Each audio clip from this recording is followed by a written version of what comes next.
Hi, I'm Art Caplan at the Division of Medical Ethics at NYU's Grossman School of Medicine. Some really exciting, interesting, and thought-provoking news broke recently.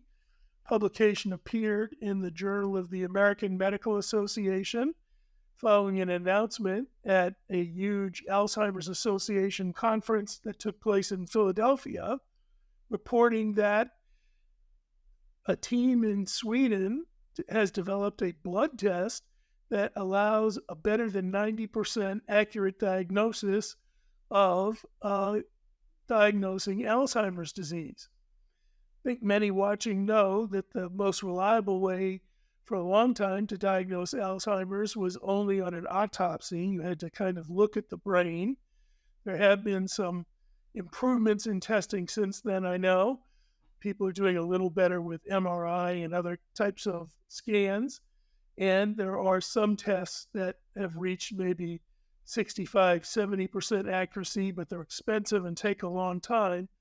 This test basically could detect that tau protein that people think is responsible for gunking up the brain in an early form in the blood and give a pretty accurate diagnosis.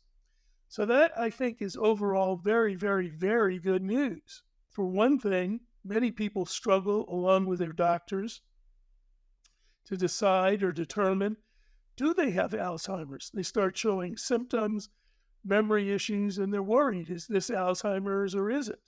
Well, with the test, you could allay some fears. Something else may be going on, mini strokes, lowy body, or just a progression of aging that is not associated with a brain disease. And I think that would bring a lot of relief and calm to people, even to know what's going on and know that you have it, while not a diagnosis that anyone looks forward to, since there are only minimal interventions that are available now to do anything about Alzheimer's. But still, I think people do want to know, and doctors who treat them want to know, what are we dealing with and what is it?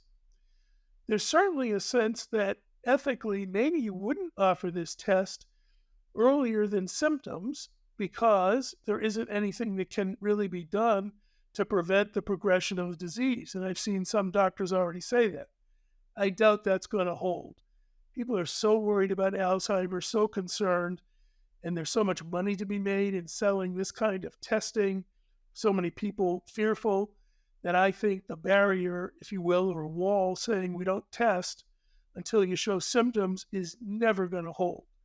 I think we'll probably have to prepare for a time when doctors will have to counsel their patients about what it means to get a test before symptoms, what a positive test result might mean, what a negative test result might mean. It doesn't rule things out for Alzheimer's completely, but it certainly makes it less likely you're going to get it. Some people may say, I still want to know, even if no treatments, I'll plan a trip.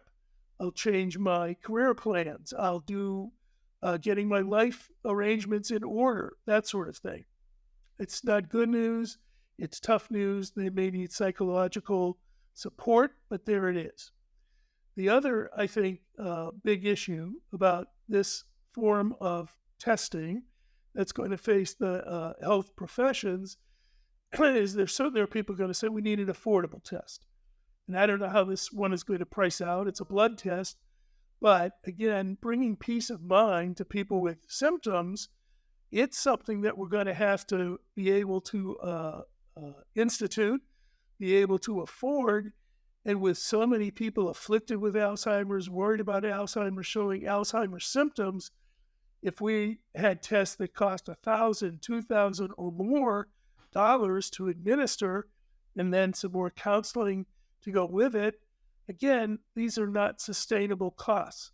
So right away, we need to be looking and pressuring those who might manufacture the tests. They've got to come in an affordable manner. So good news, when you can predict, I think that's always a plus. Controversial news, we don't have a lot we can do if the outcome predicted is poor, and we may get swamped with costs that make this test not available to all who might well benefit from it. Time to start planning for that now. I'm Art Caplan at the Division of Medical Ethics at NYU Grossman School of Medicine. Thank you for watching.